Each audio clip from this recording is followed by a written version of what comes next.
Bonjour mes bien-aimés et bienvenue pour ce nouveau partage autour de la parole de Dieu. Ravi de vous retrouver en ce dimanche 9 février 2025. Je n'ai pas été présente pendant quasiment un mois, dans la semaine ça va faire un mois. Et je vous ai déjà expliqué pour ceux qui sont habitués sur la chaîne qu'il y a deux raisons qui peuvent faire que je ne tourne pas. C'est simplement des raisons techniques.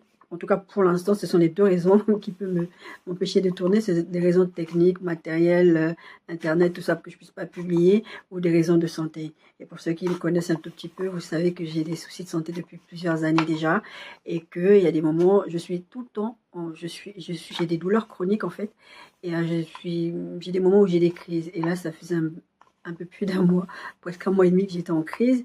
Et j'ai quand même tourné je crois que j'ai tourné jusqu'au 13 janvier, je crois, un truc comme ça. Et ensuite, j'ai pas pu, parce que je ne pouvais plus. Je prends beaucoup sur moi, mais il y a des moments où on peut pas. Donc j'étais sous traitement, le traitement était tellement fort que les effets secondaires étaient importants, et aussi les douleurs étaient super importantes, donc j'ai pas beaucoup supporté. Je ne pouvais pas tenir, je pouvais vraiment rien faire. J'ai dû être accompagnée au quotidien parce que je ne fonctionnais pas normalement. C'est pour ça que je vous demande des fois de prier pour moi, de prier pour vos conducteurs, de prier pour vos leaders, parce que vous ne savez pas ce qu'ils vivent. Moi, je partage de temps en temps en vous disant ce qui se passe, mais il y en a qui ne le disent pas. Donc priez pour vos conducteurs, priez pour vos leaders, parce que c'est pas facile. Prêcher la parole de Dieu, c'est pas ça le plus difficile, comme je disais. Préparer le message n'est pas difficile, parce qu'en général, mes messages sont déjà préparés, ils sont dans des audios, mais c'est m'asseoir, me préparer, tourner, c'est ça qui est difficile. Et donc, je vous demanderai de prier pour moi. Le thème que nous abordons cette semaine, c'est Faites ce qu'il vous dira. C'est un thème qui devait venir après le thème sur lequel j'ai parlé de renoncer, en fait, si vous voulez entrer dans la nouvelle année, en 2025, avec des bonnes résolutions, c'est de renoncer, de faire, en fait, d'aller dans la direction où Dieu vous emmène. Si vous demande de renoncer à des gens, renoncer à des choses, faites-le. Et c'est dans cette continuité-là qu'on devait continuer le message, donc je vais continuer cette semaine. Tout ce que Dieu vous a demandé de faire en 2025, je vous disais dans l'autre message, et que vous n'avez pas fait, Dieu va le reporter en 2024, Dieu va le reporter en 2025 avec les intérêts. Ça veut dire que vous allez vous retrouver dans des situations où vous allez vivre des souffrances inutiles, des souffrances que Dieu n'a pas prévues, tout simplement parce que vous n'écoutez pas, tout simplement parce que nous n'écoutons pas. Nous allons dans des directions où Dieu ne veut pas nous voir. Il a une situation qui veut nous faire vivre des percées, des choses comme ça. Et tant qu'on n'a pas réglé ce qu'il nous a demandé de régler, il ne va pas aller plus loin avec nous. Et cette semaine, c'est faites ce qu'il vous dira. C'est ça le thème de notre message cette semaine. C'est faites ce qu'il vous dira. C'est un thème qui est tiré du texte de Jean 2, 1, 11, qui parle des noces de Cana. Vous savez, il a manqué du vin à un moment. Marie va dire, faites ce qu'il vous dira. On lira le texte, c'est notre texte. Mais bien aimé, si vous voulez vivre des percées cette année, que ce soit dans le ministère, que vous voulez vivre des guérisons, si vous voulez vivre des miracles, si vous voulez vivre des percées financières, des percées relationnelles, parce que beaucoup d'entre nous, on a des problèmes des fois relationnels dans nos familles, avec les amis, avec des choses comme ça. Ça peut venir des fois de nous et ça peut venir des fois d'autres personnes. Je vous disais dans le précédent message que Dieu va vouloir nous éloigner de certaines personnes, mais là, il se trouve aussi que sur ce que je suis en train de partager cette semaine, c'est pas que Dieu veut nous éloigner de ces personnes, Dieu veut régler ces conflits relationnels, Dieu veut te donner des meilleures conditions de travail, te donner une promotion, te faire changer d'environnement, de te faire déménager, toutes ces choses-là. Si vous voulez vivre ces percées-là, vous devez d'abord faire ce que Dieu vous demande de faire. Vous devez d'abord faire ce que le Seigneur vous commande de faire, si vous voulez vivre ces percées-là. Et c'est ce qui va se passer dans cette histoire des noces de Cana. Vous savez, quand Dieu va dire à Abraham, Abraham, lève-toi, quitte ta patrie, quitte ta famille, il lui a dit quitte tout, et va là où je t'enverrai.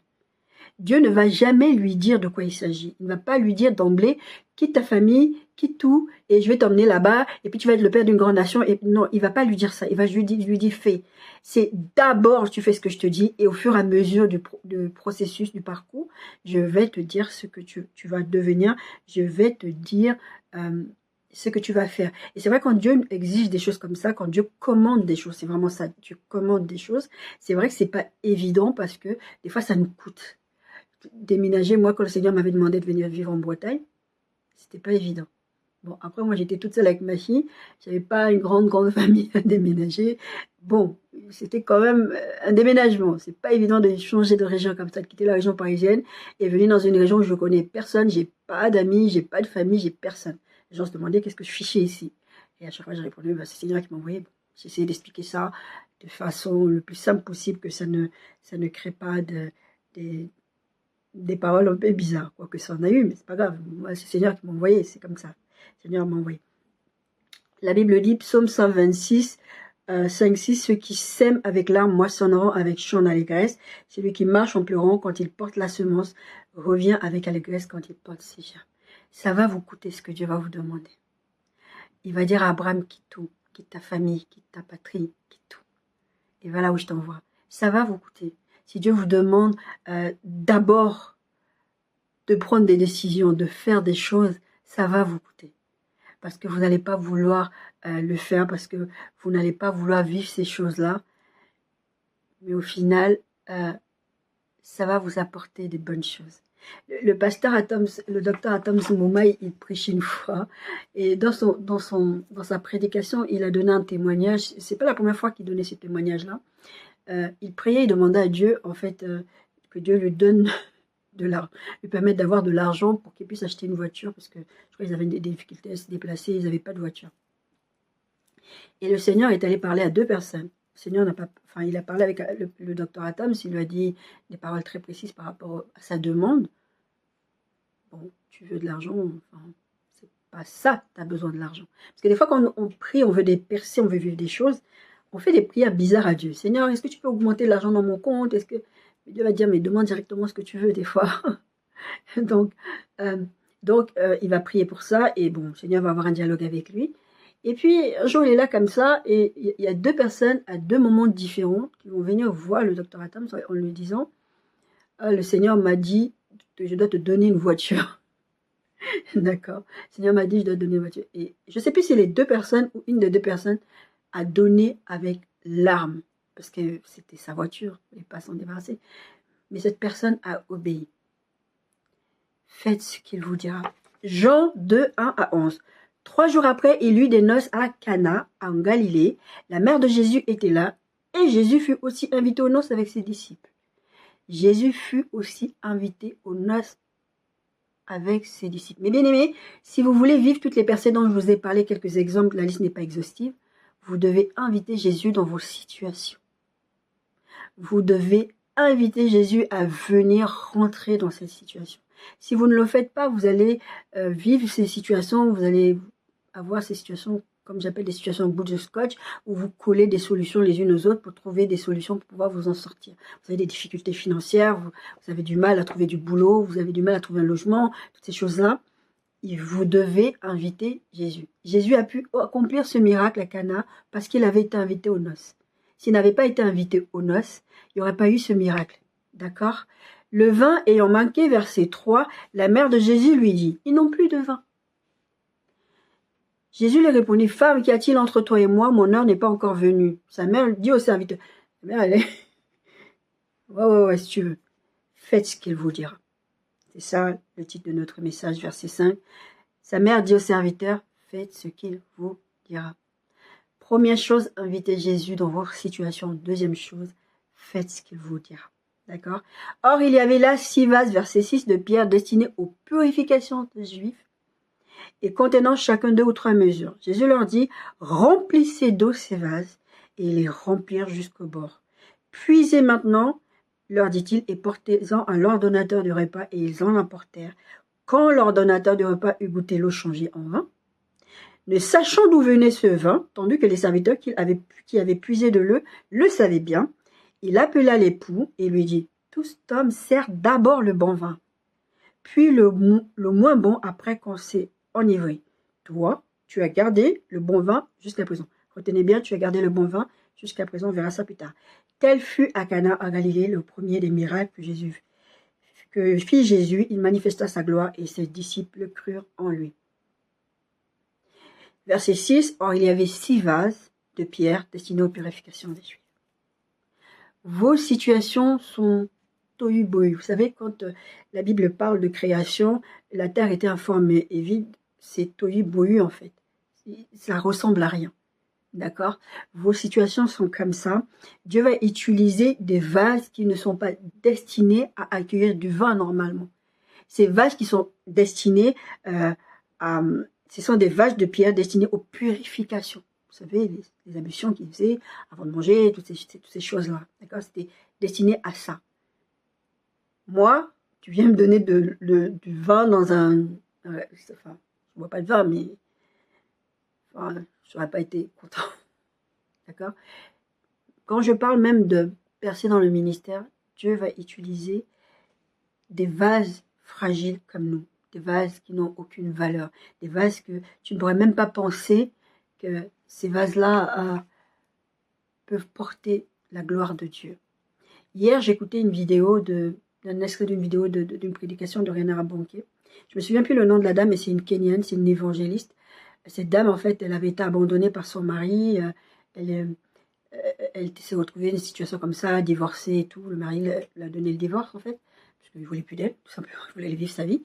Et cette dame-là, en fait, elle aimait beaucoup Reinhard Bonnke. Et elle, en fait, elle avait une passion pour le salut des âmes. Et elle se disait, je veux l'onction qui est sur Reinhard Bonnke. Et quand elle a su que Reinhard Bonnke, je crois que c'était en Norvège, un truc comme ça, il allait là-bas pour une croisade, elle a fait quoi? Elle a pris un crédit, en fait, elle a payé son billet d'avion plusieurs fois. C'était un truc genre, ce qu'il expliquait, c'était, tu peux partir en voyage, mais tu payes plus tard. Quelque chose comme ça. Elle a pris un crédit comme ça. Et donc, elle est partie, arrivée sur place, elle a rencontré, enfin, il y a toute une histoire qui se passe autour de ça. Elle a rencontré Reinhard Bonnke. Reinhard Bonnke, enfin, il ne comprenait pas, parce qu'à un moment donné, il appelle les gens au salut, comme il faisait dans ses croisades. Et cette dame-là s'approche, et il ne comprend pas, parce que tout de suite, il discerne que la dame est déjà sauvée. Donc, il ne comprend pas ce qu'elle fait là. Il lui dit, mais toi, tu es déjà sauvée. Et elle dit, je veux le feu qui est en toi, je veux cette onction et tout ça. Et donc, il va poser les mains sur elle, elle va être touchée, enfin, elle va vivre quelque chose d'extraordinaire. Elle va repartir au Kenya, c'est une Kenyane. Et là-bas, elle va devenir une grande évangéliste, cette dame-là. Et Reinhard Bonnke va se poser la question, parce qu'un jour, il va partir au Kenya pour autre chose. Et en fait, cette dame-là, elle va, au fur et à mesure que Dieu va l'utiliser, elle va remplir des salles. Au début, c'était quelques personnes qu'elle prêchait, quelques femmes, après quelques centaines de femmes, quelques milliers de femmes, quelques milliers et des milliers de femmes, etc. Et des gens, finalement, étaient sauvés. Et un jour, lui, il était dans son hôtel, il était pour une autre raison au Kenya, et il voit ce stade qui est rempli, parce que elle avait dit, maintenant, puisque, en fait, elle dépassait à chaque fois les objectifs, c'était maintenant, puisque Reinhard Bonnke a prêché dans ce stade-là, Seigneur, donne-moi ce stade pour que j'aille prêcher là-bas et que les gens soient sauvés. Et c'était ce stade. Et Reinhard Bonnke, de sa chambre d'hôtel, il voit, il comprend ce qui se passe, il apprend ce qui se passe. Il demandera à Dieu, pourquoi tu as utilisé cette femme?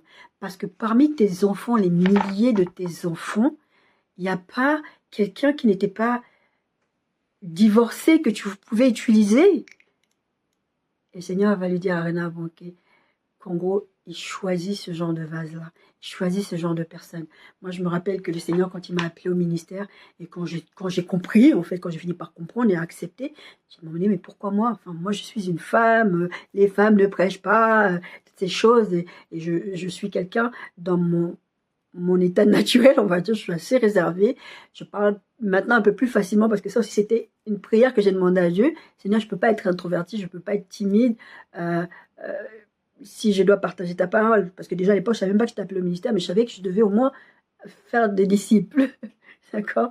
Et comment je peux faire ça si j'ai du mal à parler avec les gens? J'avais ce côté, on m'a toujours dit que j'étais sauvage, je ne parlais pas avec les gens, je ne voulais pas. Bonjour, à la limite même, c'était même bonjour, je ne pouvais pas. Le Seigneur me dira, c'est pas toi qui vas faire, c'est moi qui vais faire. Parce que Dieu se glorifie dans des vases fragiles. D'accord? Et il va utiliser ces vases destinés aux purifications pour transformer l'eau en vin. Mais bien aimé, cet ordonnateur va venir et va dire, mais pourquoi tu as donné le... Enfin, c'est pas comme ça, parce que à la limite, normalement, tu bois le bon vin au début, et après, tu es bourré, tu te rends plus compte qu'est-ce qui est bon, qu'est-ce qui est pas bon. Mais dans leur état d'ébriété, ils ont pu voir que c'était meilleur. Le Seigneur a dit, je vais faire ce miracle-là. Mais d'abord, il y a des étapes à faire. Je vous disais tout à l'heure, la première étape, c'est d'inviter Jésus dans vos situations. La deuxième étape, c'est de faire ce qu'il vous dira. Et ils ont fait. Eux, ils ne savaient même pas ce qui était en train de se passer. Et ils ont fait. Si vous voulez vivre vraiment des percées, si vous êtes dans des situations compliquées, même dans votre couple, ça ne va pas, c'est en train de se casser la figure. Dieu peut restaurer. Mais faites d'abord ce qu'il vous dira. Je connais un couple comme ça où j'ai fini par dire au mari, j'ai fini par dire, mais faites ce que Dieu vous demande de faire dans cette situation. Si vous n'obéissez pas à Dieu, votre mariage va être fini. Vous allez dire, ouais, mais ce sont des gens que Dieu a unis, comment ça se fait, ne déliez pas ce que Dieu a uni. Mais si vous ne faites pas ce qu'il vous dit, votre mariage ne peut pas fonctionner. Si vous êtes dans des situations financières galère, Dieu va vous demander de poser des actes. Ça se trouve, il va vous demander de prendre l'argent, les donner à un sans-abri ou je ne sais pas quoi. Quoi qu'il vous demande, faites-le. Vous allez pleurer, comme j'ai dit, vous allez semer avec larmes. Mais Dieu a une raison pour laquelle il vous demande de faire ça. Jésus avait une raison pour laquelle il leur a demandé d'aller prendre les vases, d'aller dans ces étapes-là comme ça. Marie savait que Jésus pouvait faire ça. C'est pour ça qu'il a dit, elle a dit, en fait c'est ça, moi je sais de quoi il est capable. Je sais de quoi il est capable. Mais pour qu'il fasse ce qu'il doit faire, vous devez faire ce qu'il vous demande de faire. Imagine là, Jésus leur dit de faire, fais ça, ah non, on n'a pas envie. Et puis qu'est-ce que tu racontes? C'est de l'eau. C'est de l'eau. J'ai ma réalité, Seigneur. Je vous avais prêché sur la réalité et la vérité. J'ai ma réalité, mon compte en banque est vide, ma femme ne me parle plus, mon mari ne me parle plus, mon mari m'a abandonné avec les enfants, je suis au chômage depuis 10 ans, je n'ai pas de moyen de transport pour aller travailler, je n'ai pas de voiture, je viens de donner le témoignage du docteur Atom Sumbouma. Demandez. Vous allez demander, c'est vrai, mais faites ce qu'il va vous demander. Dieu va demander des choses de vous. De laisser tomber quelque chose, peut-être il va vous demander de laisser tomber la rancune, des fois il va vous demander de pardonner. Je disais à une sœur, il y a quelques années, on parlait de pardon, elle me dit, ah non, moi, cette personne, tu ne pardonnerais pas. Je dis, tu sais, il faut que tu saches qu'il y a des bénédictions qui sont liées au manque de pardon. Enfin, il y a des bénédictions que tu rates parce que tu ne pardonnes pas. Et parmi vous, je suis sûre qu'il y en a plein qui ne savent pas ça. Vous gardez de l'aigreur contre des gens, vous ne pardonnez pas à des gens, et il y a des choses que vous ratez dans vos vies, vous avez des déboires dans vos foyers, dans vos finances, dans vos parcours, mais parce que vous ne pardonnez pas. Je ne dis pas que c'est forcément ça l'explication, mais parmi vous, il y en a, c'est ça. Je sais que ce n'est pas facile de pardonner quand quelqu'un vous a offensé, et pas qu'une offense quand quelqu'un vous a blessé, mais vraiment vous a fait délibérément du mal. Pour vous dire, je suis passée par là tellement de fois dans ma vie que je me demande encore comment j'arrive à fonctionner dans cette société-là. Parce que si je m'écoute, moi, je parle à personne. Parce que les gens sont méchants. L'être humain, je me suis rendu compte que l'être humain est méchant. Profondément méchant. Y compris même moi, parce que moi, ça peut m'arriver, ça pouvait m'arriver maintenant un peu moins quand même, avec l'aide du Saint-Esprit, comme je vous dis. Je disais à ma sœur, on a eu une discussion, il y a quelques jours, je disais, tu sais, les gens ont tendance à dire le signe qui montre que tu es un disciple de Christ, que tu es un enfant de Dieu, c'est le parler en langue. J'ai dit non, ça c'est un signe visible. Mais en sachant que le parler en langue, comme c'est une langue que tu ne comprends pas, que tu ne connais pas, ce sont des mystères que tu parles avec Dieu, ton intelligence ne la comprend pas, c'est un langage que tu peux, comment dire ça, tu peux faire semblant. Il y a plein de gens qui parlent en langue, mais qui font semblant. Ça ne vient pas de l'Esprit de Dieu. Je disais, ce qui prouve indébutablement que tu es un enfant de Dieu, ce sont les fruits de l'esprit. C'est quand tu ressembles à Christ de plus en plus dans ta marche. Tu peux faire semblant à un moment donné en disant, moi je suis un enfant de Dieu, je suis pieux, je suis ceci, mais au bout d'un moment, ça va se voir. Parce que tu ne peux pas faire semblant de porter de fruits. Et Jésus, il dira, tu ne peux pas porter du mauvais fruit sur un bon arbre comme tu ne peux pas porter du bon fruit sur un mauvais arbre. C'est logique. Et je disais à ma sœur, et ça c'est un message qui va venir bientôt, je disais à ma sœur, je dis, tu vois, quand tu es un enfant de Dieu, c'est comme, tu es une ancienne créature, tu étais une chenille, d'accord? Et après tu deviens un papillon. Et le papillon, voilà, les choses anciennes sont passées, il était chenille. Même si tu coupes les ailes, il sera toujours papillon, parce qu'il a muté, il est quitté de l'état de chenille, il est devenu un papillon. C'est ça l'enfant de Dieu, qui a quitté son ancienne nature. Par contre, le mauvais arbre qui veut porter du bon fruit, c'est comme un serpent qui mue. Le serpent, il change de peau, il mue, c'est-à-dire que ça a une nouvelle peau qui apparaît, mais il ne devient pas une autre espèce, il ne devient pas quelque chose d'autre. Donc vous, si vous voulez être des enfants de Dieu, ça se voit à votre comportement, ça se voit à ce que vous faites, ça se voit aussi à votre façon d'obéir à Dieu. Quand Dieu vous demande, vous donne un ordre et qu'il vous dit de faire un truc, la promptitude avec laquelle vous allez le faire aussi, ça se voit. Des fois, c'est vrai, vous allez traîner les pieds, comme Jonas. Il a fallu qu'il arrive des bricoles à Jonas pour qu'il puisse obéir. Des fois, vous allez traîner les pieds. Mais en fait, le fait est que vous devez obéir de toutes les façons. La façon dont vous traînez les pieds, vous allez vous entraîner des conséquences inutiles, des souffrances inutiles. Jonas, il a souffert pour rien. S'il avait juste écouté Dieu, il aurait fait ce que Dieu lui avait dit promptement, je vous dis souvent. Ça aurait créé moins de problèmes. D'accord? La veuve de Sarepta, 1 Roi 17, 8, 16. C'est la même chose. Je vais vous donner plusieurs textes comme ça. C'est vraiment, d'abord, faites ce que Dieu vous demande de faire. D'accord? Alors, verset 8, 1 Roi 17, 8, 16. Alors, la parole de l'Éternel lui fut adressée en ces mots. Lève-toi, va à Sarepta, donc à Élie, qui appartient à Sidon. Vous savez, cette histoire se passe, Élie a fermé le ciel, il n'y a plus de pluie, il n'y a plus rien. Les gens sont en train de souffrir de famine parce qu'il n'y a plus d'eau qui descend du ciel. Les gens sont dans des situations très compliquées. Et il y a cette veuve à Sarepta qui est aussi dans cette situation compliquée. Elle a un fils, elle n'a plus de mari, elle a un fils. Donc là, elle a commencé à réfléchir à ces solutions que j'appelle bout de scotch. Elle s'est dit, bon, elle va l'expliquer à Élie ça. Voilà, il ne me reste plus rien, je vais faire un dernier repas avec mon fils, après on va mourir. Parce qu'il n'y a plus rien, il n'y a plus de solution, d'accord? Elle s'accroche à ça, à cette dernière pensée-là. Et Dieu va dire, Dieu va dire à Élie, va, j'ai ordonné à une veuve à Sarepta de te nourrir. La veuve, elle n'est pas au courant que Dieu l'a ordonné, mais elle va agir, d'accord? L'exemple que je vais vous donner avec le docteur Atam, c'était un peu ça. Le docteur Atam, s'il n'était même pas au courant que Dieu avait parlé à 2 personnes pour aller lui donner des voitures. D'accord? Il n'était pas au courant, mais il savait juste qu'il devait parler à son père et aller dans la direction où son père lui demandait de faire. Et la faveur de Dieu est venue sur lui, il se retrouvait avec 2 voitures. D'accord? Alors la parole de l'Éternel lui fut adressée en ces mots. Lève-toi, va à Sarepta, qui appartient à Sidon, et demeure là. Voici, j'ai ordonné à une femme veuve de te nourrir. Il se leva et il alla à Sarepta. Comme il arrivait à l'entrée de la ville, voici, il y avait là une femme veuve qui ramassait du bois. Il l'appela et il dit, va me chercher, je te prie, un peu d'eau dans un vase afin que je boive. Déjà, le ciel était fermé. Il y avait encore de l'eau à cet endroit-là. C'est déjà un peu compliqué, mais quand même, elle va lui chercher de l'eau.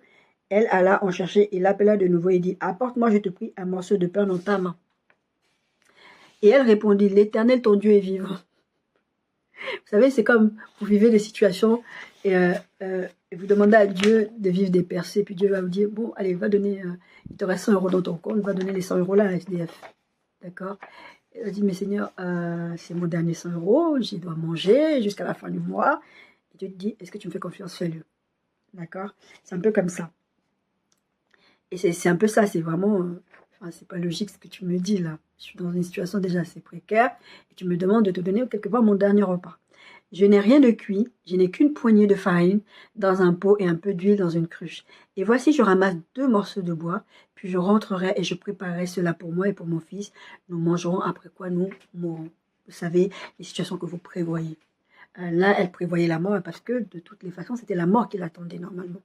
Parce que c'est comme ça, il n'y a pas à manger. Enfin, à un moment donné, l'être humain doit manger. D'accord? Je vous dis, il me reste que ça, je n'ai plus d'argent, je n'ai plus à manger, je n'ai plus ceci, je n'ai plus ça. Je ne peux pas faire autrement, il faut que je paye mon loyer, je ne peux pas donner. Seigneur, tu connais ma réalité, tu vois ma situation, tu ne peux pas me demander de faire ça. C'est un peu ce que cette veuve, quand elle se justifie, c'est un peu ça, je n'ai que ça. Je ne peux pas faire. Si je te donne, après, j'ai plus rien. Parce que déjà, ça, c'était mon dernier repas. Verset 13, Élie lui dit, ne crains point. Et bien-aimé, ne craignez point. Fais comme tu as dit, c'est-à-dire, fais le dernier repas. Seulement, prépare-moi d'abord avec cela un petit gâteau et tu me l'apporteras. Tu en feras ensuite pour toi et pour ton fils. D'abord, mais je viens de te dire que je vais aller faire le dernier pain, le dernier gâteau pour mon fils et moi. Il n'y a pas assez pour 3 personnes. Comment ça, tu fais d'abord pour toi, et ensuite pour moi et mon fils, il n'en restera rien. C'est pas logique, là, les calculs ne sont pas bons. D'accord? D'abord, tu fais pour moi, et ensuite tu feras pour ton fils. Cette femme, elle s'est dit, mais est-ce qu'elle est sérieuse?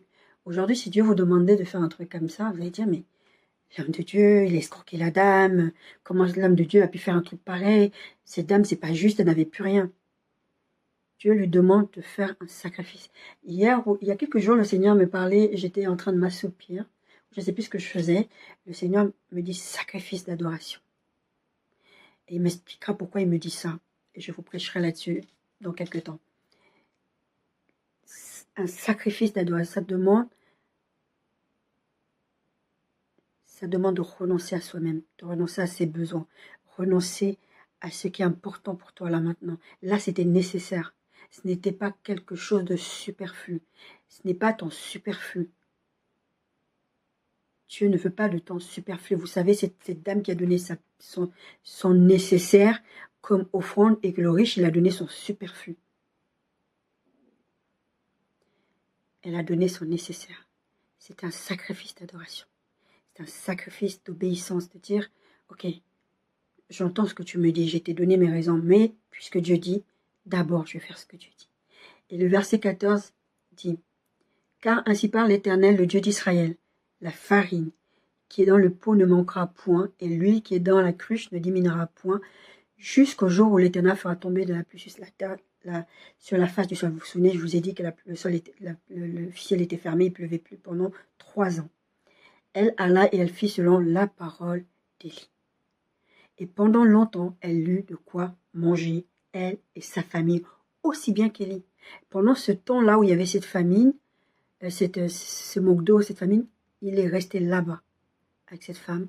Il n'y a rien qui a manqué. Parce qu'elle a décidé, ok, j'ai vu ma réalité, je vois mes circonstances, mais je vais faire d'abord ce que tu as dit, même si ça me coûte à moi. Parce que c'est une mère. Ça me coûte de penser, enfin, aujourd'hui vous allez dire, mais elle est responsable. Si tu ne veux pas manger toi, donne ta part de manger à Élie, ok. Mais nourris ton fils, quoi. Occupe-toi de ton fils. Tu ne peux pas d'abord nourrir l'homme de Dieu. Je ne suis pas en train de vous dire, parce que vous savez très bien qu'il y a des hommes de Dieu qui manipulent les gens pour obtenir ce qu'ils veulent. Je suis vraiment en train de parler quand c'est Dieu qui parle. Quand Dieu est derrière quelque chose, d'accord? Et elle alla, et elle fit selon la parole d'Élie, et pendant longtemps, elle eut de quoi manger, elle et sa famille, aussi bien qu'Élie. La farine qui était dans le pot ne manqua point, et l'huile qui était dans la cruche ne diminua point selon la parole que l'Éternel avait prononcée à Élie. Dans notre texte de base, faites ce qu'il vous dira. D'abord, je devrais ajouter d'abord, faites ce qu'il vous dira. Et d'ailleurs, je vais peut-être modifier le titre en mettant d'abord, faites ce qu'il vous dira. Faites d'abord ce qu'il vous dira. Elle va dire, ok, Élie va dire, je comprends tous tes justificatifs, mais d'abord tu fais pour moi. Et après tu t'occuperas de tes affaires. La Bible dit, on en retirera même à celui qui n'en a pas. Comment ça tu vas me retirer ce que j'en ai pas? Comment ça tu vas donner à manger? Comment ça d'abord je te donne à manger et après je vais manger avec moi? Mais quand je t'aurais donné, j'en aurais plus rien, parce que c'est ce qu'elle lui explique. Sa première réaction, ça a été de justifier sa situation. Tout comme il se retrouve dans cette situation, c'est que des vases de pierre, c'est que de l'eau. Bon, dans l'histoire des noces de Cana, il n'y a personne qui est venu dire « Ouais, Seigneur, quand il a dit, allez remplir à bord de l'eau, il va dire t'es quand même bizarre. Comment ça, aller mettre de l'eau? On vient de te dire qu'il n'y a plus de vin, toi tu nous dis allez remplir d'eau. » Ils n'ont pas réfléchi, ils ont obéi. Dans la situation des noces de Cana, ils ont obéi directement. Dans la situation là, avec la veuve de Sarepta, elle a d'abord excusé, elle a d'abord expliqué. Et une fois qu'elle a obéi, Dieu s'est cherché. Dieu avait fait une promesse. D'abord, tu fais ce que je te dis, et après, tu vas voir des percées, et après, tu vas voir des miracles, et après, tu vas voir qu'il ne manquera pas. Mais d'abord, Jean 11, 20, 27, c'est l'histoire de la mort de Lazare. D'accord? Lorsque Marthe apprit que Jésus arrivait, elle alla au-devant de lui, tandis que Marie se tenait assise à la maison. Marthe dit à Jésus, « Seigneur, si tu eusses été ici, mon frère ne serait pas mort. Mais maintenant même, je sais que tout ce que tu demanderas à Dieu, Dieu te l'accordera. Jésus lui dit, ton frère ressuscitera. Comme Élie a dit à la femme, il ne manquera rien, d'abord tu me fais à manger. Et la femme, elle avait justifié en disant, mais on va mourir après. Là, Marthe va répondre à la phrase de Jésus qui dit, ton frère va ressusciter, c'est un fait. Il va y avoir cette percée, ce miracle va se faire. C'est pas pourquoi. Et elle va répondre, je sais, lui répondit Marthe, il ressuscitera à la résurrection au dernier jour. Oui, oui, quelque chose de un peu comme ça. C'est pas pour ma situation. Martha ne croit pas au miracle pour sa situation là. Fois, en fait, quand Dieu vous demande de faire d'abord ce qu'il vous dit de faire avant de voir la percée, vous ne croyez pas pour votre situation. Le docteur Astoms, quand il donnait ses témoignages par rapport à cette histoire de voiture, lui, je crois que l'histoire, c'était qu'il demandait de l'argent pour la voiture. Et je crois que la réponse de Dieu, c'était, mais pourquoi tu demandes de l'argent pour la voiture alors que je peux te donner de la voiture directement? Vous voyez, vous êtes dans ces situations, vous cherchez, vous voulez voir des percées, vous voulez voir des miracles, vous voulez voir des évolutions, vous voulez voir la situation changer, mais vous avez des justifications dans votre tête. Vous avez une foi générique, mais pas pour vos situations spécifiques. Vous savez, moi, ça fait depuis des années, le Seigneur me parle de guérison. Je ne sais pas pourquoi la guérison n'est pas manifestée encore physiquement, mais je sais que Dieu m'a parlé déjà de ça à plusieurs reprises et ces derniers jours encore. Et il y a, je crois que c'était la semaine dernière, je ne sais plus c'était quel jour, parce que j'étais sous morphine en fait, j'ai juste arrêté la morphine tout simplement. J'étais sous morphine, et la morphine ça a de violents effets secondaires. Et à un moment donné, il y a une nuit, la douleur était tellement intense que ça m'a réveillée malgré la morphine. Et j'ai commencé à pleurer dans mon Seigneur, à crier à l'aide au Seigneur. Et j'ai dit, Seigneur, je ne comprends pas. Enfin, ça fait longtemps là, pourquoi la guérison ne se manifeste pas. Et au moment mon esprit commence à réciter le psaume 23. L'Éternel est mon berger, je ne manquerai de rien. Et à un moment donné, je suis tellement dans la panique parce que j'ai tellement mal que je ne me souviens plus, parce que ce verset, je le connais par cœur normalement. Et je ne me souvenais plus en fait de la suite des paroles, des versets en fait. Et donc j'ouvre mon application, parce que en fait j'ai une application biblique que j'utilise que quand je prépare les messages, ou quand j'écoute une prédication, ou quand j'écoute un extrait d'une vidéo sur des réseaux sociaux, et qu'on donne un verset, je vais ouvrir mon application pour vérifier. Mais dans mon fonctionnement quotidien, quand je suis dans la méditation de la parole de Dieu, j'utilise pas l'application. J'ai une Bible papier. Je préfère vraiment travailler avec une Bible papier, prendre des notes, enregistrer des audios et tout ça. Donc je n'utilise que la Bible papier pour ça. L'application, je l'utilise que quand je fais les messages. Et la dernière fois que j'ai fait un message ici, c'était oui, le 13 janvier, quelque chose comme ça, début janvier. J'étais en train de préparer d'ailleurs un message que je devais partager après. Et que le Seigneur m'a donné ce message à partager aujourd'hui. Mais l'autre message était déjà quasiment prêt quand je suis tombée vraiment malade et que je ne pouvais plus fonctionner. Et donc, je suis en train de réciter ce psaume, j'arrive pas. Et je sens l'Esprit de Dieu qui me dit, ouvre ton application, lis le verset. Et quand j'ouvre l'application est sur le psaume 23 directement. Ça veut dire que dans l'état où j'étais, j'allais chercher, ça ne me coûtait rien de cliquer et tout ça. Mais j'étais dans un état de détresse tellement intense que ça m'a fait du bien d'ouvrir, et c'était ouvert directement sur le psaume 23. Et j'ai réfléchi, j'ai dit, mais à quel moment j'ai ouvert ça? Ça fait longtemps que je n'ai pas ouvert cette application. Comment ça se fait que c'était ouvert au psaume 23? Je sais que le Seigneur est en train de me parler. Et j'ai compris à ce moment-là, parce que l'Esprit de Dieu a mis cette paix en moi, a mis ce truc en moi en me disant, je suis avec toi. Ok, Daniel dira, même s'il ne nous sauve pas, on ne va pas se prosterner.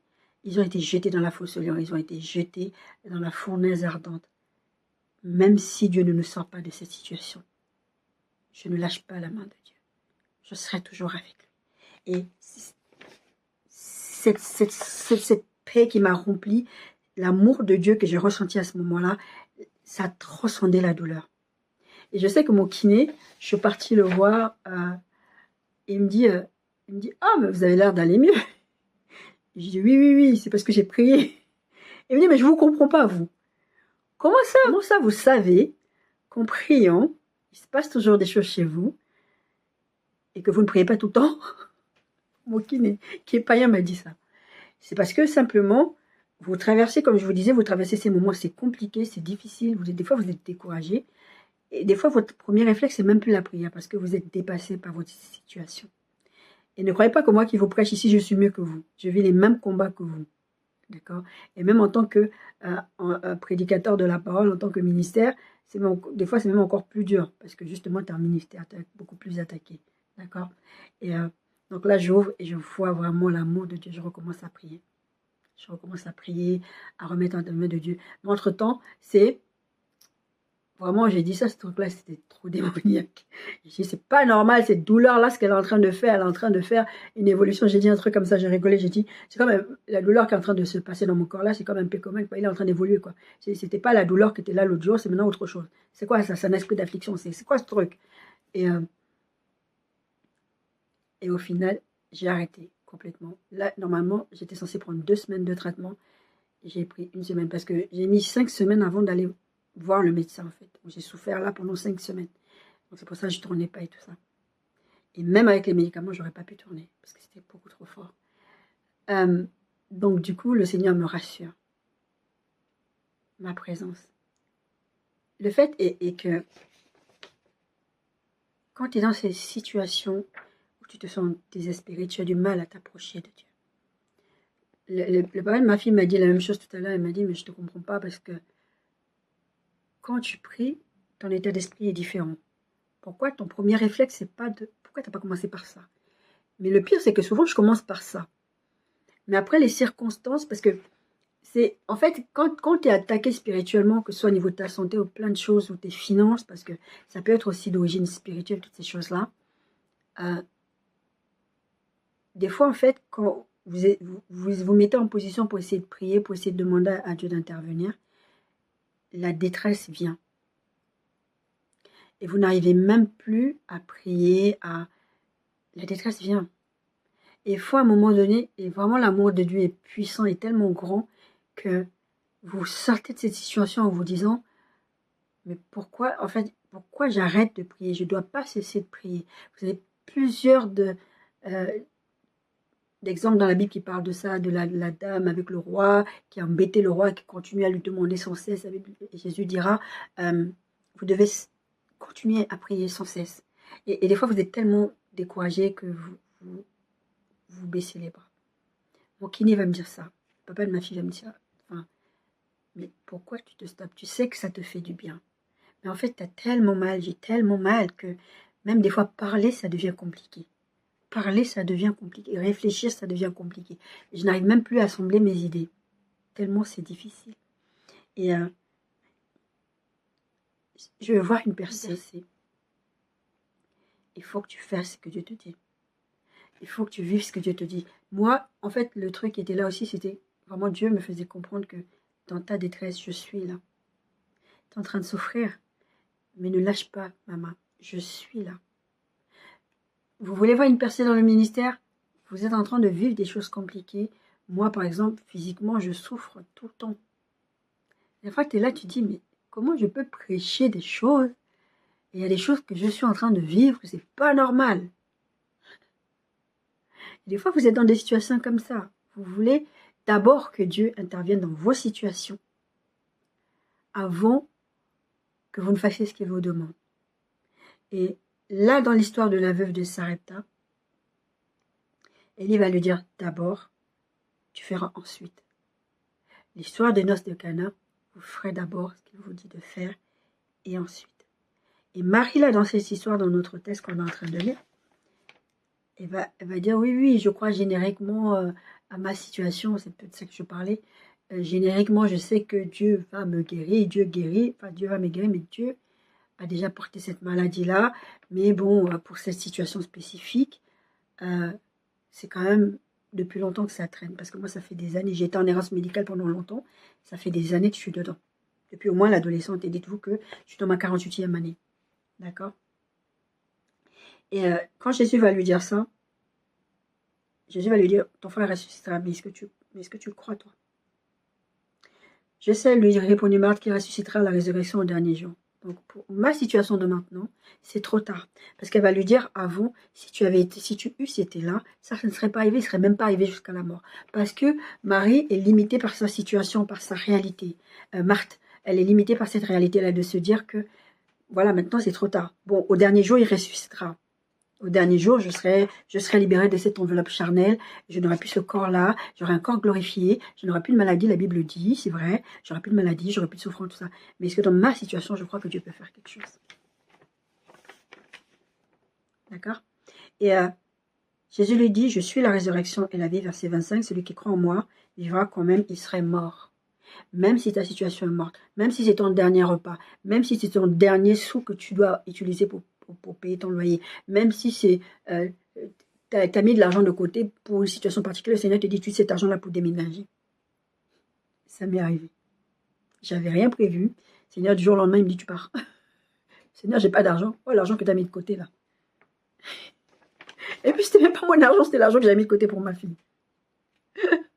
Et après, je lui en ai parlé, je dis, écoute, bon, je suis pas le genre de mère quand même, hein.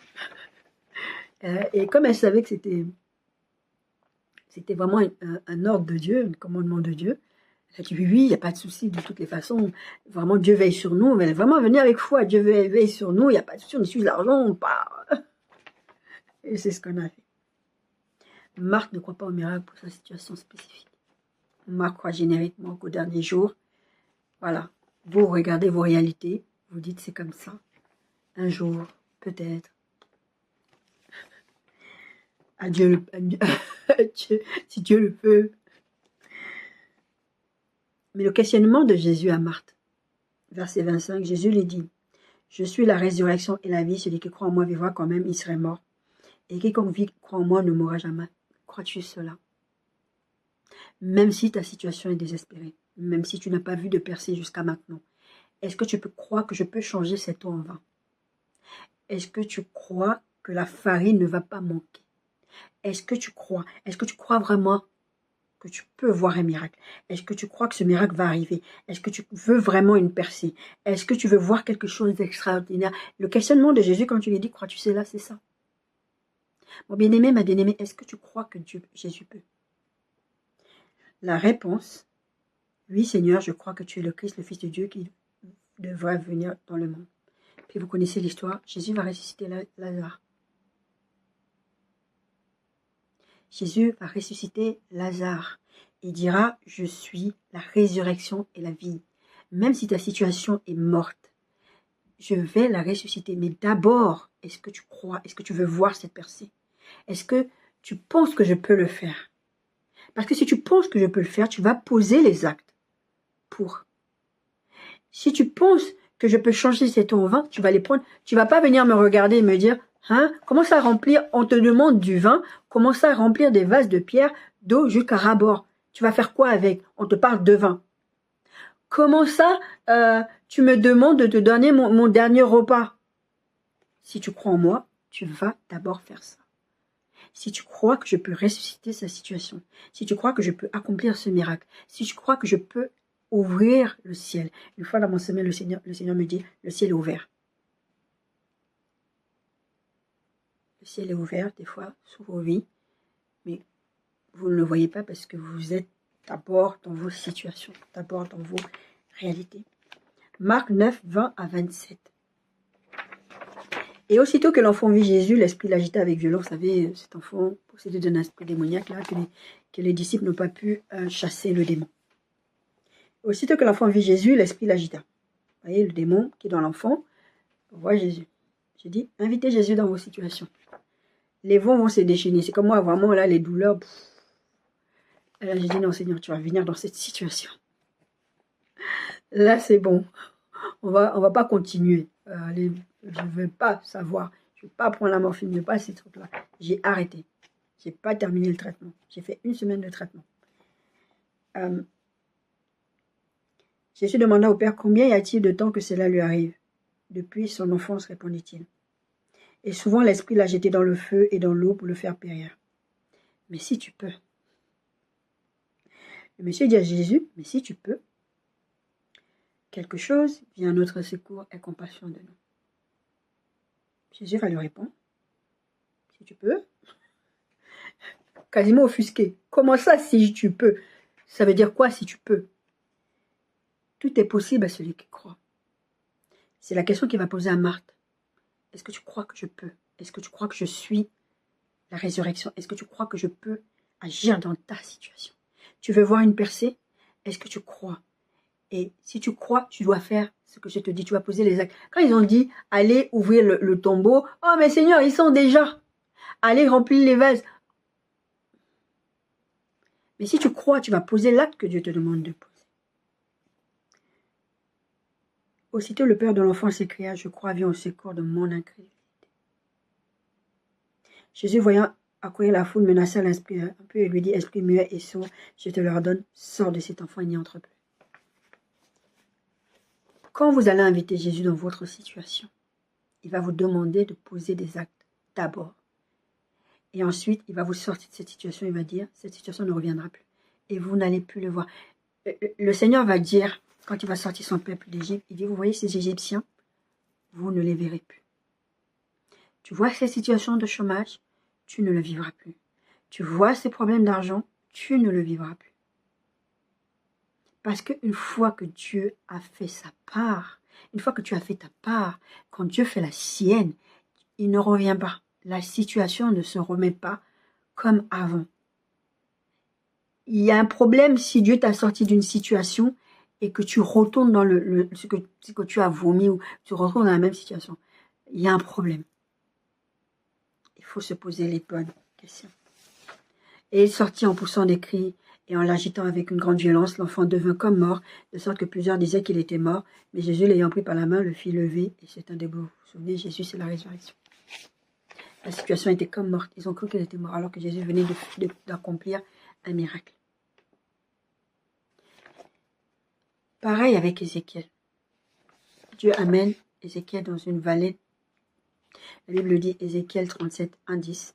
La main de l'Éternel fut sur moi et l'Éternel me transporta en esprit et me déposa dans le milieu d'une vallée remplie d'ossements. Il me fit passer auprès d'eux tout autour et voici, ils étaient fort nombreux à la surface de la vallée et ils étaient complètement secs. Ils devaient aller combattre. Il n'y avait pas de soldats. En tout cas, il n'y en avait pas assez. Ok, Dieu l'amène. Il dit, tu vois là? Est-ce que tu crois que je peux faire? Il y avait plein d'ossements desséchés. D'accord? Ils étaient fort nombreux à la surface de la vallée. Ils étaient complètement secs. D'accord? Il me dit, fils de l'homme, ces hommes pourront-ils revivre? J'ai répondu, Seigneur, tu le sais. Il ne se mouille pas, comme un peu Marthe. Oui, je crois au dernier jour, mais dans ma situation-là, Ézéchiel, il ne peut pas dire à Dieu, je crois pas que je sais que tu es capable, mais quand même, là, c'est quand même des os desséchés, tu vois, Seigneur. Là, tu vois quand même, ma situation, elle est un peu quand même, tu vois ma réalité, toi, tu dis des choses, ok, mais tu dis beaucoup de choses, Seigneur. Mais ma situation ne change pas. C'est beaucoup desséché. Et il me dit, prophétise sur ces os et dis-leur, ossements desséchés, écoutez la parole de l'Éternel.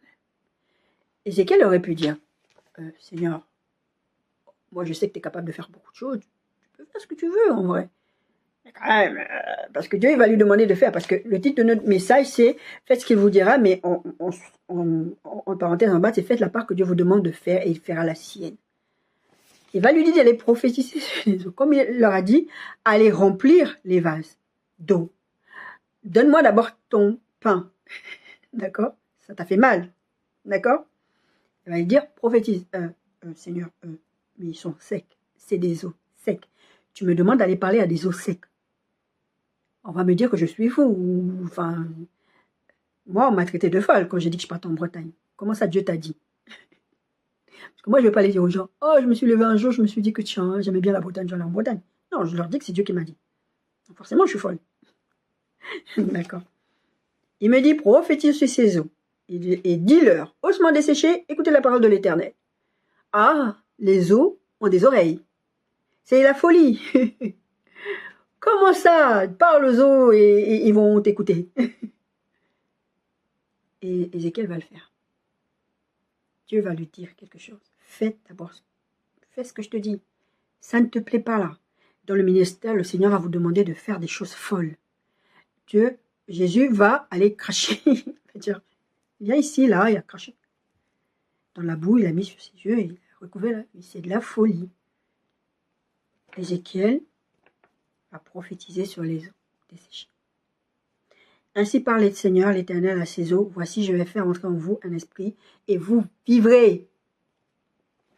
Voici, je viens prophétiser dans cette situation, et ta situation va vivre. C'est ce que Jésus va dire, je suis la résurrection et la vie. Même si ta situation, elle est morte, est-ce que tu crois? Et si tu crois, prophétise. Si tu crois, bouge. Si tu crois, tu dois poser un acte que le Seigneur va te demander de poser. Là, dans le cas d'Ézéchiel, il va lui demander de parler à des eaux desséchées. On a déjà vu les exemples. Verset 6, je vous donnerai des nerfs, je ferai croître sur vous de la chair et je vous couvrirai de peau. Je mettrai en vous un esprit et vous vivrez et vous saurez que je suis l'Éternel. C'est comme ça qu'on reconnaît que vous appartenez à Dieu. C'est la façon dont Dieu démontre qu'il est avec vous. Ah, il n'y a plus à manger. Ah, il n'y a plus de vin. Ah, mais d'abord, ok, maintenant je sais que Dieu était là. Je prophétisais donc selon l'ordre que j'avais reçu. Il a obéi. Et comme je prophétisais, il eut un bruit. Il a fait ce que Dieu lui a dit de faire. Et là, les choses se sont passées comme Dieu a dit qu'il allait le faire. Mais s'il n'avait pas parlé, il serait retrouvé sans armée. Jésus leur dit d'aller remplir d'eau. Si vous voulez voir cette percée-là, remplissez les vases d'eau. Il en fait. Abraham, quand Dieu va lui dire, quitte tout, pars, je te montrerai plus tard. Abraham va partir. Il ne va pas demander à Dieu, mais enfin, Seigneur, j'ai quand même ma femme, j'ai tout ça de troupeaux, j'ai tout ça de choses. Comment ça tu me demandes de partir comme ça à l'aventure, tu me dis même pas. Et souvent, si vous regardez les réseaux sociaux, il y a des fois des vidéos sur des gens qui tournent, qui disent réalité vers la réalité contre ce que tu crois. Genre, tu penses que Dieu va te dire, quitte tout, démissionne de ton boulot, et après il va se passer ça, je vais te donner de l'argent pour que tu payes ton loyer, mais il te dit juste quitte tout. D'accord? C'est ce qui se passe avec Abraham. Dieu ne lui explique pas, il va lui dire au fur et à mesure là-bas sur le chemin, c'est ce qui se passe ici. Il dit, comme je prophétisais.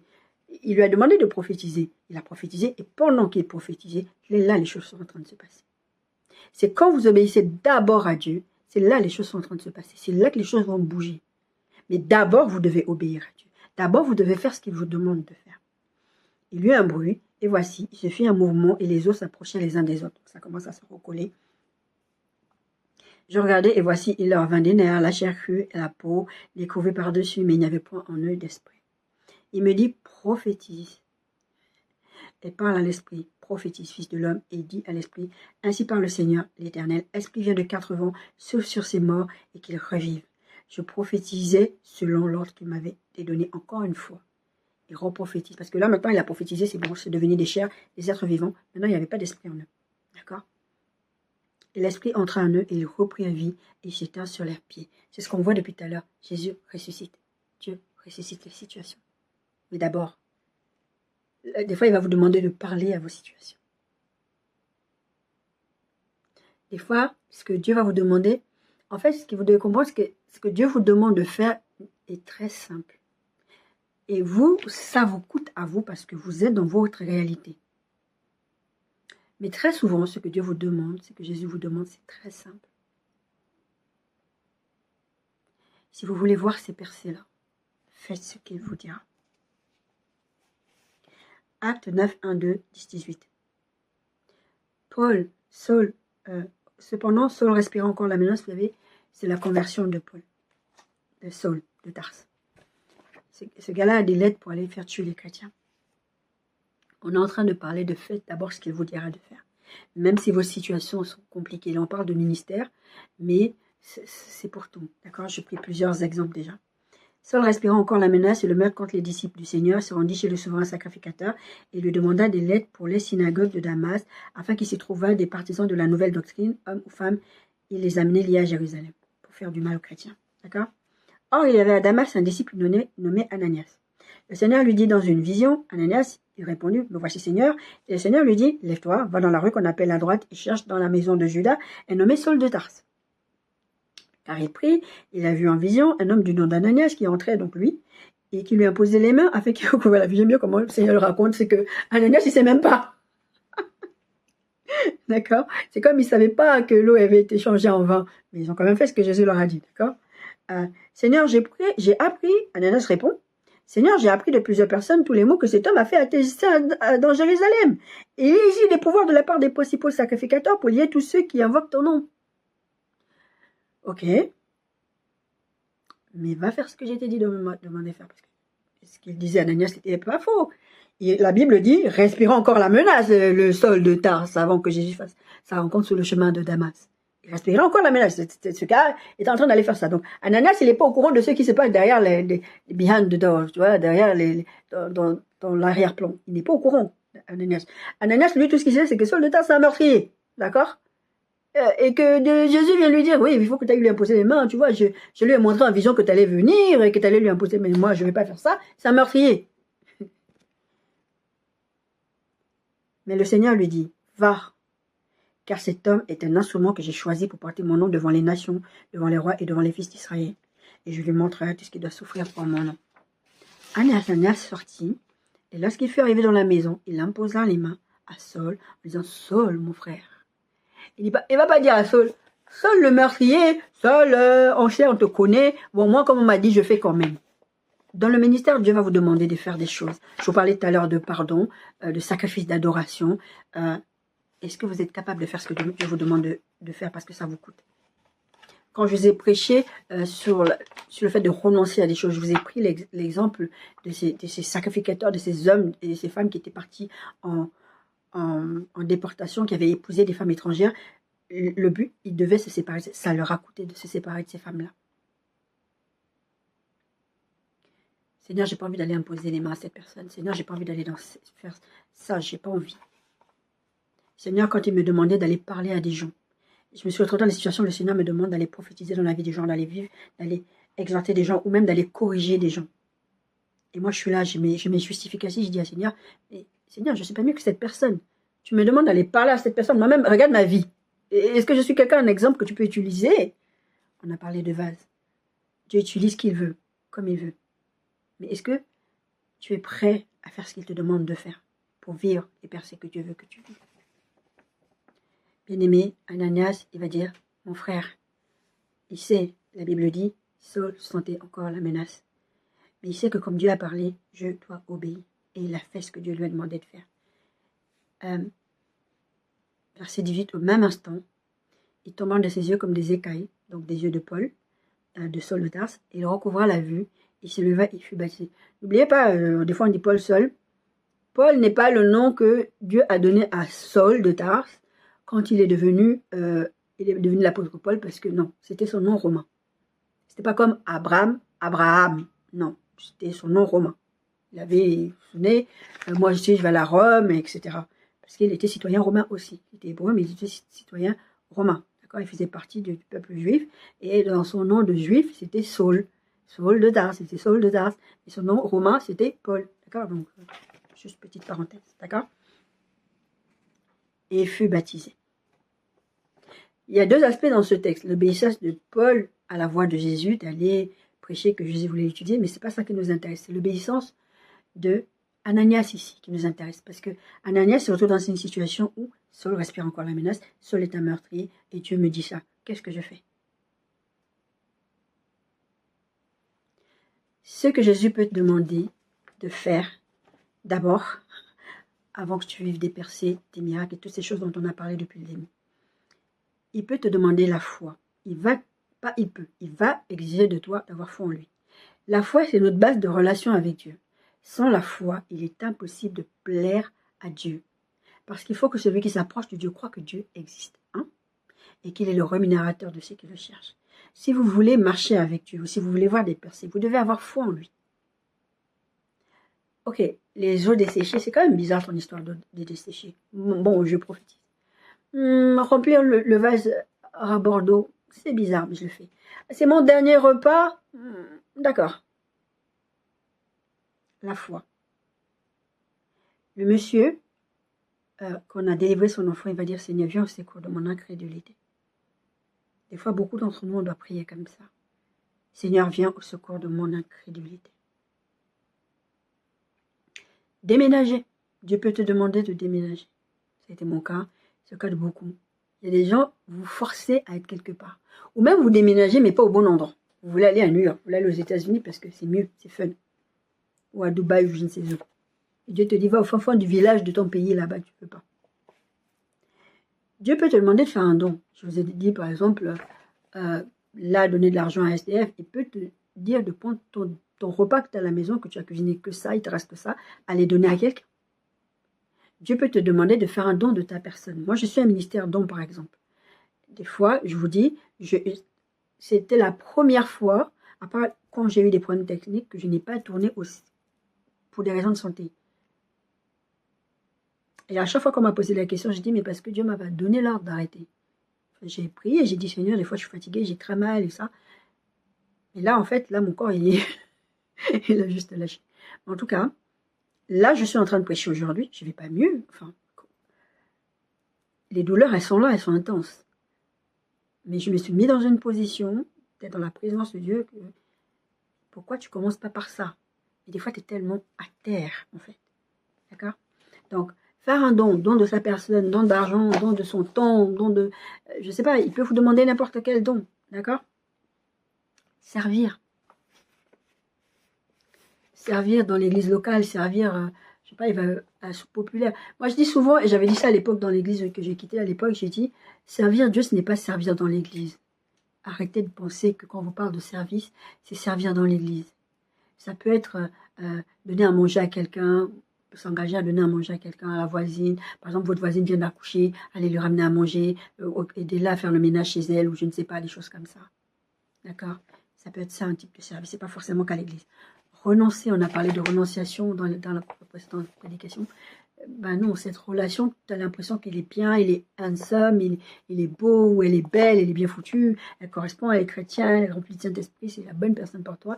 Dieu te dit non, j'ai mieux. J'ai mieux en réserve, fais-moi confiance. Est-ce que tu renonces? D'accord? Supporter. Ça peut être ton patron te parle mal et il te traite d'une certaine façon, de façon irrespectueuse. C'est pas normal ce qui est en train de se passer, mais Dieu te demande de supporter. Dieu peut te demander de supporter ton patron, ton conjoint, ta conjointe. Je vous invite à aller regarder l'histoire de Osée dans la Bible. Dieu avait un message à passer à son peuple, c'est vrai. Mais la femme d'Osée, prophète Osée, Dieu lui a donné pour épouse une prostituée. C'était Dieu. Je ne dis pas que maintenant, vous êtes en train de faire n'importe quoi avec n'importe qui, c'est Dieu qui vous envoie. Non, c'est pas ça que je suis en train de dire. Je parle bien quand c'est Dieu qui vous envoie, d'accord? Donc, et dans ces situations-là, enfin, moi j'ai vécu des situations où le Seigneur m'a demandé de fermer la bouche. Dieu va vous demander de fermer votre bouche. Vous êtes avec un mari qui vous insulte, et Dieu vous demande de fermer votre bouche. Vous êtes avec un patron qui vous traite, vos collègues ou des choses comme ça, et vous voulez démissionner. Et Dieu vous dit, reste là. Ou même ceux d'entre vous qui aiment changer les églises parce qu'il y a des choses. Demandez à Dieu. Vous serez étonné de ce qu'il vous dirait. Il y a des fois, il va vous dire de partir. Puis il y a des fois, il va vous dire de rester, de renoncer à vous-même. Posez des actes de foi. Et ces actes de foi peuvent sembler insensés, comme démissionner. Tu as des problèmes d'argent, Dieu te dit démissionne, quitte. Et il te dit même pas ce qu'il va faire à la suite, il te dit juste démissionne. Comme là, on a vu, remplissez les vases d'eau. C'est insensé. C'est de l'eau. Comment ça, l'eau nous, on attend le vin, on n'attend pas l'eau. Quand je dis poser les actes de foi, ça peut être n'importe quoi. Il y a aussi poser des gestes prophétiques. Par exemple, Dieu te dit, je vais te donner des enfants. Et la médecine a dit que tu es stérile. Et maintenant, Dieu te dit, pour que tu te souviennes de l'alliance que j'ai avec toi, va acheter des chaussons pour bébé. Va acheter des habits pour bébé. C'est des gestes prophétiques, ça. Le Seigneur me disait quand il me parlait de mariage, quand il me préparait au mariage, à l'époque, je n'avais même pas de conjoint à l'époque, va t'inscrire sur des groupes, regarde les mariages. En fait, il fallait que je me mette dans l'ambiance. Regardez les gens qui réservaient des salles. Allez, je suis allée dans une boutique de mariée, j'ai regardé les robes de mariée. J'ai fait ce que le Seigneur m'a dit. Fais d'abord ce que je te dis. Bon, j'avoue qu'aujourd'hui, je ne suis pas mariée. Je vous ai déjà expliqué pourquoi à plusieurs reprises, mais les choses sont dans leur cours. Mais c'était ma part. d'avoir fait quelque chose que Dieu ne voulait pas que je fasse. C'est pour ça que je ne me suis pas mariée. Mais le problème n'était pas Dieu, le problème était moi. Ça venait de moi. Mais ça ne veut pas dire que Dieu a décidé que je ne me marierai plus jamais. Ça veut dire que là, il y a une saison qui est passée. Et maintenant, il faut se remettre sur le droit chemin. En tout cas, Dieu peut vous demander de poser des gestes prophétiques. D'accord? Il y avait un jeune homme comme ça sur Internet qui disait moi j'ai acheté, je ne sais plus quoi, des chaussons pour bébé, je ne sais pas trop quoi. Et j'ai commenté, j'ai dit, ça s'appelle poser des gestes prophétiques. C'est un acte de foi. D'accord? Ça veut dire que Dieu a parlé, ça va se passer. Et comme Dieu a parlé et que ça va se passer, bah, pour prouver que je crois ce que Dieu dit, je vais aller acheter des chaussons pour bébé. Comme Ézéchiel, Dieu va lui dire d'aller parler aux ossements desséchés. Pour prouver qu'il croit que Dieu peut faire quelque chose, il fallait qu'il prophétise. Il fallait qu'il parle à ces ossements desséchés. Non, mais c'est de la folie, je ne veux pas parler à des os. Enfin, c'est des os, quoi. D'accord? Ça peut être aussi, dans les gestes prophétiques, ça peut être, vous savez, le A là qu'on vous donne quand vous êtes nouveau conducteur. Vous n'avez pas votre permis, des fois vous galérez, vous avez passé plusieurs fois, vous l'avez raté. Et Dieu va vous dire, va acheter ce A là, si tu me fais confiance que tu vas avoir ce permis. Parce que des fois, c'est même pas un problème que vous n'avez pas révisé, que vous n'avez pas fait. C'est des fois, il y a des injustices, les systèmes de l'école, il y a des tricheries, il y a plein de choses. Et si vous faites confiance à Dieu, voilà. Achetez par exemple un gilet jaune. Vous savez, les gilets qu'on met dans les voitures, là, les gilets de sécurité. Et Dieu veut te donner une voiture, il va te dire, achète ce gilet-là pour mettre dans la voiture. C'est un geste prophétique. D'accord? Bon, cette liste-là n'est pas exhaustive, vous pouvez mettre tout ce que vous voulez dedans, mais en tout cas, Jésus peut demander de votre part de faire des choses, de dire des choses, d'aller dans des directions. Faites ce qu'il vous dira. C'est la suite de votre aventure avec lui, de la suite de votre aventure découlera de votre obéissance. Si vous ne faites pas ce qu'il vous dit, il ne va pas se passer grand-chose après. Et vous allez vous demander pourquoi je ne vis pas de percée, pourquoi je ne vis pas de miracle. C'est parce que vous n'écoutez pas. Et comme j'ai dit, les actes prophétiques, les actes prophétiques, les actes de foi peuvent vous sembler bizarres, mais obéissez. D'accord? Dans la Bible, il y a le texte de 2 Rois 5, 10, 14 qui parle de Naaman. Naaman, le lépreux, c'est le général syrien. D'accord? Il va demander à aller voir, je crois que c'était j'ai oublié le nom du prophète. Je vous mettrai. Élisée. il va aller dire, bon, il y a une de ses servantes qui est une esclave hébreu. Donc il va dire, moi je connais là-bas dans mon pays, il y a un prophète, etc. Il peut soigner ta lèpre. Parce que ce monsieur, il se cachait pour que les gens ne savent pas. Parce que normalement, les gens qui étaient lépreux, ils étaient mis de côté. Et lui, c'était un général quand même. Pas que les gens sachent qu'il a la lèpre, d'accord? Et donc, elle va lui dire, ok, va là-bas, lui, c'est un homme de Dieu, il peut te dire, et tu vas guérir de ta lèpre. Donc lui, tout général syrien qu'il est, tout grand quelqu'un qu'il est, c'est pour ça que je vous dis, Dieu va vous demander de poser des actes, Dieu va vous demander, et si vous devez renoncer à vous-même, vous devez renoncer à votre orgueil aussi, d'accord? Il va y aller, d'abord au début, quand il va y aller, Élisée va donner des ordres, d'accord, comment il doit faire pour être guéri de cette lèpre, d'accord? Élisée lui fit dire par un messager, va et lave-toi cette fois dans le Jourdain, ta chair deviendra saine et tu seras pur. La réaction de Naaman, c'est, il fut irrité, il s'en allait en disant, si je me disais, il sortira vers moi, en gros, je suis un grand quelqu'un, c'est toi qui dois venir vers moi pour venir me parler, tu dois venir directement parce que je suis un grand quelqu'un, d'accord? Il se présentera lui-même, il invoquera le nom de l'Éternel, son Dieu, il lâchera sa main sur la place. Il s'est fait un film. Il s'est fait un film comment ça devrait se passer. Il guérira le lépreux. Et puis en plus, ça qui l'énerve encore plus, c'est qu'il dit, en plus, les fleurs de Damas, d'Abana et de Parpar ne valent-ils pas mieux que toutes les eaux d'Israël? Ne pourrais-je pas aller m'y laver, devenir pur? Il s'en retournait et partait avec fureur. Il décide que moi, je ne vais pas faire ce qu'il me dit. Comment ça va me laver là-bas? Pourquoi? Chez moi, là-bas, il n'y avait pas des lacs, des choses que je pouvais aller me laver. Pour qu'il me dise, va me laver spécifiquement dans ce lac. Mais si tu veux vivre la percée, si tu veux vivre la guérison, il va te dire d'aller te laver dans ce lac spécifique. Et c'est ce qu'il ne va pas vouloir faire. Parce qu'il est trop orgueilleux, il est trop imbu de lui-même. Il se dit, mais attends, déjà, moi, je suis un grand cachet, il ne me reçoit pas. Moi, je pensais qu'il allait faire des grands gestes, il allait faire de grandes incantations, il ne le fait pas. En plus de ça, il me dit, va me laver là-bas, comme s'il n'y avait pas des endroits où je pourrais me laver chez moi. Mais ses serviteurs s'approchèrent pour lui parler et lui dire, mon père, si le prophète te demander quelque chose de difficile. Je vous disais tout à l'heure, ce que Dieu va vous demander dans votre part, ce n'est pas difficile. Ne l'aurais-tu pas fait? Parce que des fois, dans vos situations, vous attendez à des dingueries. Genre, l'apôtre, le docteur Mboma qui disait, lui, il demandait de l'argent pour acheter une voiture. Mais Dieu ne voulait pas lui donner, Dieu voulait lui donner la voiture. Et dans vos situations, vous avez vos films. Vous avez déjà vos situations au bout de scotch. Vous avez déjà comme la veuve de Sarepta, je vais faire ça, après on va mourir. Vous avez déjà pensé à quelque chose. Vous avez déjà tout un scénario dans votre tête. Et le scénario de Dieu ne rentre pas dans votre scénario. Parce que ça a l'air trop facile.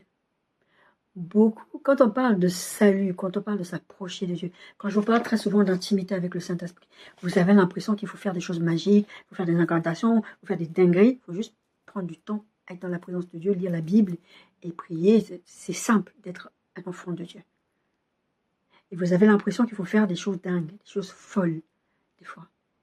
Et vous êtes prêts à... Il y avait cette dame au sang coulant qui avait dépensé des fortunes et des fortunes pour se faire soigner. Vous êtes prêts à faire des choses dingues, mais qui vont vous coûter de l'argent. C'est comme ça que vous faites arnaquer sur Internet, toutes ces choses-là. Mais quand Dieu vous demande de faire des choses simples, faites d'abord ce que vous dites. Vous ne voulez pas parce que c'est trop bizarre, c'est trop... Pourquoi je vais aller me laver là-bas? Mon maître, mon père, si le prophète te demandait quelque chose de difficile, ne l'aurais-tu pas fait? Combien de plus dois-tu faire ce qu'il te dit? Lave-toi et tu seras pur, c'est simple. Fais ce qu'il t'a dit. Si tu veux vivre cette guérison, fais ce qu'il t'a dit. C'est simple. Il descendit alors et se plongea 7 fois dans le Jourdain, selon la parole de l'homme de Dieu, et sa chair redevint comme la chair d'un jeune enfant, et il fut pur. Jésus leur a demandé quelque chose d'insensé. Remplissez d'eau ces vases et remplir jusqu'au bord. Va te laver dans le Jourdain. Donne-moi ton dernier repas. Sacrifie quelque chose de toi. Ils ont obéi. Ils ont obéi sans savoir ce qui allait se passer. Poser un acte de foi. Croire que Dieu a dit. Jésus a dit, je suis le chemin. Est-ce que tu crois? Est-ce que tu crois que je peux changer cette situation?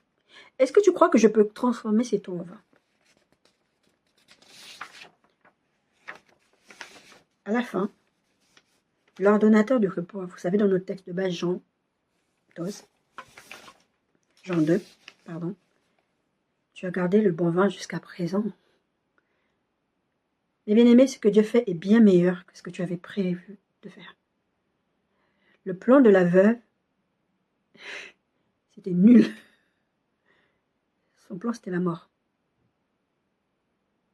Naaman, là, qu'on vient de lire le texte, c'était de dire, mais ça va pas. Moi, déjà, tu viens pas à ma rencontre. Il n'y a pas d'autre eau là où je peux aller me laver pour être guéri. C'est quoi ton eau du Jourdain? Les solutions de Dieu sont bien meilleures. L'ordonnateur va dire, mais normalement, on donne d'abord le bon vin au début. Après, on donne le mauvais vin à la fin, parce que de toute façon, à la fin, on est bourrés tous. On ne fera pas la différence. Ce qui vient de Dieu, ils étaient bourrés. Ils ont reconnu que c'était meilleur. Ce qui vient de Dieu est toujours meilleur, parce que vous avez fait ce qu'il vous a demandé de faire. Vous avez posé les actes qu'il vous a demandé de poser. Alors que si tu essaies de trouver la situation, tu auras du fiel amer. Tu auras ces situations où tu te dis, je vais mourir. Je ne peux pas guérir, je ne peux pas, parce que la médecine a dit que je suis stérile, tout ça. Enfin, je ne peux pas tout quitter. Je ne peux pas démissionner comme ça si je n'ai pas de backup plan. Ton backup plan, c'est Dieu. Ton plan A à Z, c'est Dieu. Tu n'as pas besoin d'avoir de plan B. Tu peux te demander d'aller en alliance avec une personne, que ce soit dans le mariage, que ce soit dans les affaires. Dieu sait ce qu'il fait. Il y a des gens comme ça qui vous semblent rien du tout, qui n'ont rien, aucun éclat, aucune beauté. Et Dieu va vous envoyer vers ces gens-là pour faire des affaires avec, pour vous marier avec. Et vous ne savez même pas la bombe que Dieu est en train de vous donner. Faites d'abord ce qu'il vous demande de faire.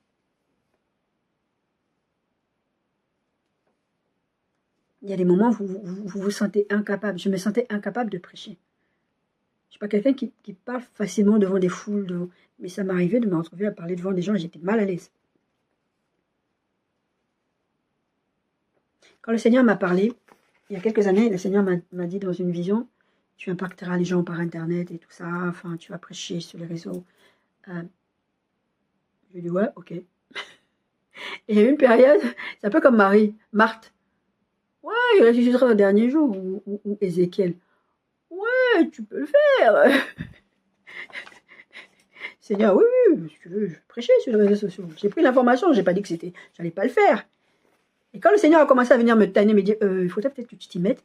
Je disais, Seigneur, j'avais un vieux téléphone Wiko là, qui était de très mauvaise qualité, mais que ça me convenait dans mon fonctionnement quotidien. Je dis, mais Seigneur, j'ai pas le matériel. T'as vu que j'ai pas le matériel ou pas? Je peux pas commencer comme ça, il me faut de la lumière, il me faut des choses.